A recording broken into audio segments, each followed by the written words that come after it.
देखो बच्चों, कल हमने जो वीडियो सेंड किया था वो थी देखा था। आज मैं बता रहा हूँ कोण। कोण क्या होते हैं?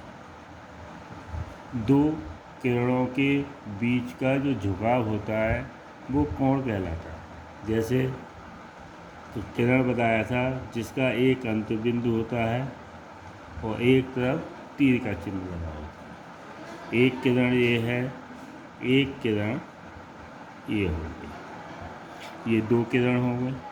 ये दोनों किरण एक दूसरे को बिंदु ए पर काटती है, ये उभयनिष्ठ बिंदु हो गया। किरण, पहली किरण ओ ए और दूसरी किरण ओ बी, इन दोनों का जो झुकाव है ये झुकाव हो गया।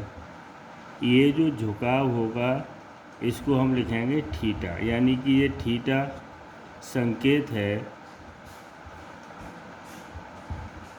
संकेत है कोण का। किसका संकेत है? कोण। ये कोण का संकेत हो गया। अब ये जो कोण बन गया हमारे पास ए ओ बी, यानी कोण ए ओ बी, इसको हमने लिखा है थीटा से। ठीक है, थीटा किसका संकेत होता है? कोण का। अब ये जो हमारे पास किरण है ओ ए और ओ बी, इन दोनों किरण को हम कहेंगे कोण की भुजा, यानी कि कोण की भुजा क्या हो गई? कोण की भुजा कौन कौन सी हैं? ओ ए कोमा ओ बी लिख सकते हो। अब ये दोनों भुजाएं एक दूसरे को बिंदु ओ पर काट रही हैं। कहाँ काटती हैं? बिंदु ओ पर काटती हैं। तो ये जो ओ होगा, उभयनिष्ठ बिंदु क्या है इसमें? उभयनिष्ठ बिंदु है हमारे पास ओ, ये उभयनिष्ठ बिंदु हो गया। ये जो उभयनिष्ठ बिंदु होगा ये कोण का शीर्ष कहलाता है। क्या कहलाएगा? शीर्ष कहलाएगा। ठीक है। अब कोण का मात्रक, कोण को किस में नापते हैं? कोण का जो मात्रक होता है ये होता है अंश। क्या होता है? अंश। कोण का मात्रक जो है वो कहलाता है अंश, यानी कि थीटा कोण होता है और इसका मात्रक का मात्रक, इसको पढ़ेंगे हम थीटा अंश लिख सकते हैं, या हम इसको लिख सकते हैं एक्स अंश। ठीक है। अच्छा, अंश जो होता है ये बड़ा मात्रक है। अंश को भी भाग करते हैं हम, जैसे एक अंश, ये क्या है? एक अंश। एक अंश बराबर होता है 60 मिनट के। किसके बराबर? 60 मिनट है। एक अंश बराबर 60 मिनट होगा। और एक मिनट के छोटे भाग भी होते हैं जिसको हम कहते हैं सेकंड। ये 60 सेकंड, यानी एक अंश के 60 भाग कर दो तो वो एक भाग जो है वो अंश कहलाएगा, और एक मिनट कहलाएगा। सॉरी, क्या कहलाएगा? एक मिनट कहलाता है। और एक मिनट के भाग कर दो 60, है ना, तो एक जो भाग कहलाएगा वो एक सेकंड कहलाता है। ठीक है। इसके बाद है कोण के प्रकार। कोण के प्रकार सबसे पहले पढ़ेंगे हम न्यून कोण, या 90 अंश से छोटा जो कोण होता है वो न्यून कोण कहलाता है। जैसे ये हमारे पास एक किरण है ओ ए, एक किरण आ गई ओ बी, ये जो है ये न्यून कोण है। ये क्या है? न्यून कोण। इसका जो मान है वो मान लिया हमने थीटा। ये जो थीटा होता है 90 अंश से छोटा होता है, यानी कि थीटा छोटा होता है 90 अंश से, और थीटा का मान बड़ा होता है 0 अंश से। यानी 0 से बड़ा और 90 से छोटा जो भी मान होगा वो न्यून कोण कहलाएगा। क्या कहलाएगा? न्यून कोण। इसके बाद आता है एक समकोण। समकोण का मतलब होता है वह कोण जिसका मान 90 अंश हो, जिसका मान 90 अंश होगा वो कहलाएगा समकोण। यानी कि एक किरण दूसरी रेखा पर लंब हो, एक किरण दूसरी रेखा पर लंब हो, एक किरण दूसरी किरण पर लंब हो। जैसे ये दो किरण हो गई, ये दो किरण हो गई हमारे पास, एक किरण ये हो गई और एक किरण ये हो गई। अब इन दोनों किरणों का जो उभयनिष्ठ बिंदु है वो है, ये किरण हो गई हमारे पास OA और ये किरण हो गई OB। इनके जो बीच का कोण होगा ये 90 अंश होगा। ये थीटा कितना होगा? 90 अंश। यानी वह कोण जिसका मान 90 अंश हो वो समकोण कहलाएगा। ठीक, इसके बाद आता है हमारे पास अधिक कोण। क्या आता है? अधिक कोण आएगा। ठीक है, अधिक कोण क्या होते हैं?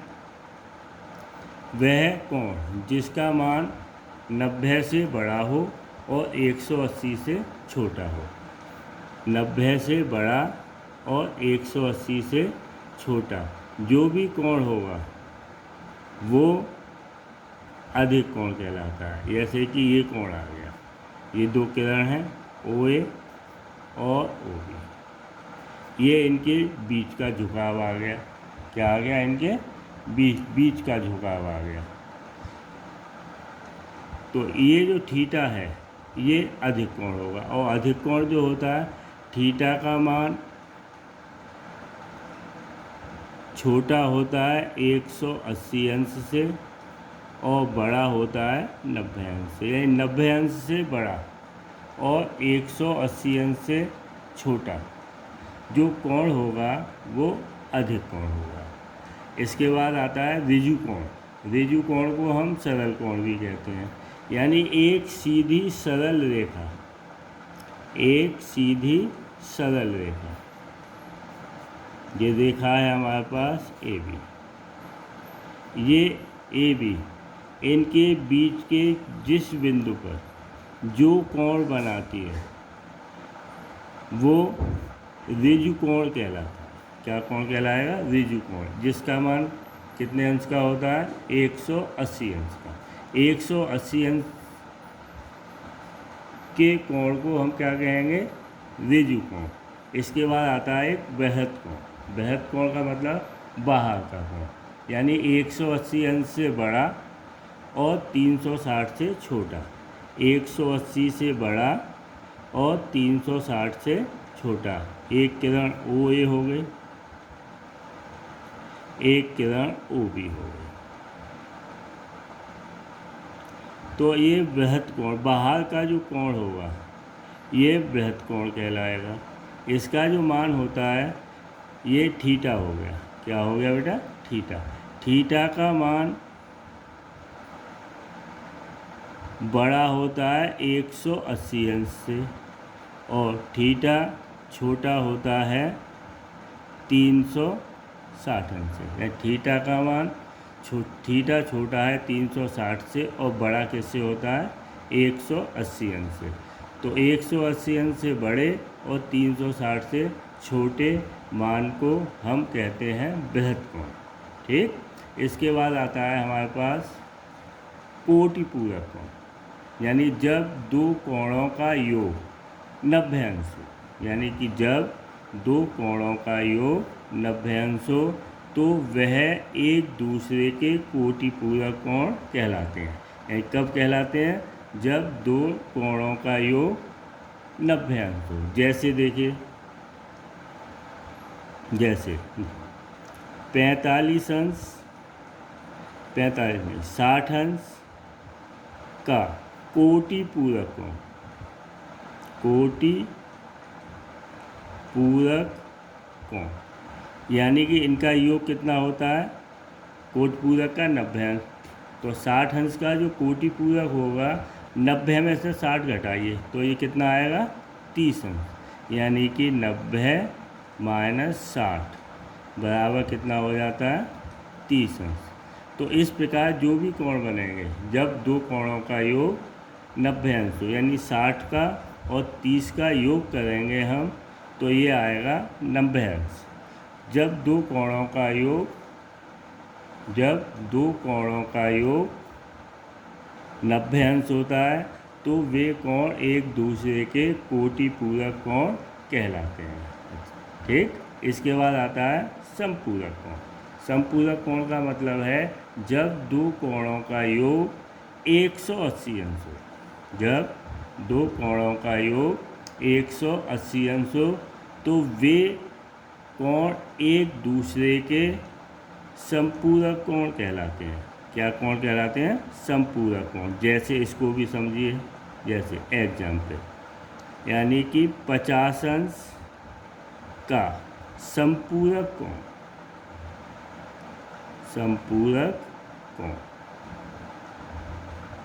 कितना होगा? 180 में से 50 को घटाओगे तो 130 अंश, यानी कि 180 माइनस 50 अंश बराबर 130 अंश। यानी कि जब 50 को और 130 को जोड़ेंगे तो इनका जो योग हो गया वो 180 अंश हो गया। यानी कि समपूरक कोण क्या होंगे? जब दो कोणों का योग 180 अंश होता है तो वे कोण समपूरक कोण कहलाते हैं।